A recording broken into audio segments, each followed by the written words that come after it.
Can't work it out, can we? David Ornstein this morning told us that broadly, the players were broadly supportive of the firing of Sean Dyche on Friday. There was nothing to suggest in their performance today that they were angry or necessarily exuberant that he'd gone either, Robbie. It's hard. I thought they looked lively to start with in the first 15, 20 minutes. We were looking for that. What kind of energy do they have? There's some kind of new excitement of being able to do something different. Freedom.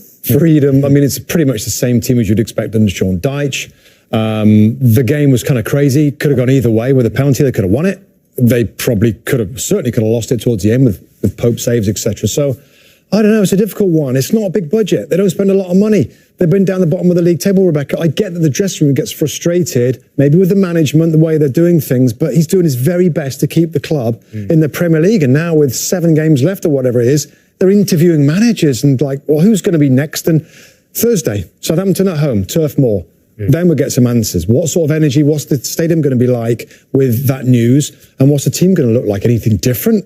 I mean, it's still a real mess for me. Well, you mentioned, sorry, Rob, you mentioned that you went onto the local newspaper website in Burnley, and a lot of the fans on that website were just really unhappy and not be able to say goodbye, right? Both of like shock of him going, of like, what an amazing job he's done there over a period of time. But like you just said, like not being able to say thank you. Or goodbye or whatever it is. I mean, that is the nature of the sport and the nature of football in the Premier League. I'm sure there'll be a point at some time where they can do that and the two can get together in some way. It's still, for me, still a shocking decision, and it's just a big gamble and a big panic. And if it works out amazingly well done, Alan Pace, like well done. But it's a big if for me. Yeah, it's about working out. It's about being in this league next season, Rebecca. If they're not, then people are going to question it.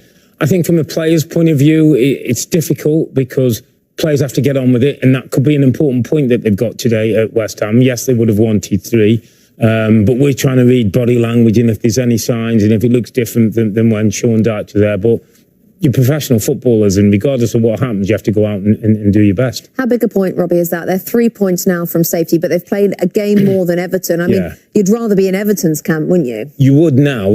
A few weeks ago, you'd definitely rather be in Burnley's. But as Robbie said, there's a game by Thursday. I would suggest they may have a new manager by then. They have to have a new manager by Thursday, what's the point? Yeah, I mean, what's the point? Yeah, well, I don't know. Michael Jackson's been there today. We saw Ben Mee. We saw others on the side. Will they feel like that's just... They can do better than... Was it good enough that Mike Jackson might keep it for another week if they can't find... I mean, if you're going to say... there's got to be somebody else ready to come in. I mean, after that, they've got Wolves and Watford. It's now. It's the next 3 games that they can build some momentum, Rebecca, with Southampton, Wolves and Watford. Have you come up with a name this morning? You were still saying, I just want Sean Dyche back. Well, what about Ole Gunnar Solskjær? Ole Gunnar Solskjær, I forgot to mention him. He's been mentioned as well. I mean, that track record. I mean, really? You're still going Rafa? I'm going Rafa. In Rafa, we trust. And Musty's just not going anywhere. He's just so annoyed by the whole situation. Yeah. Just bring back Sean. Exactly. All right.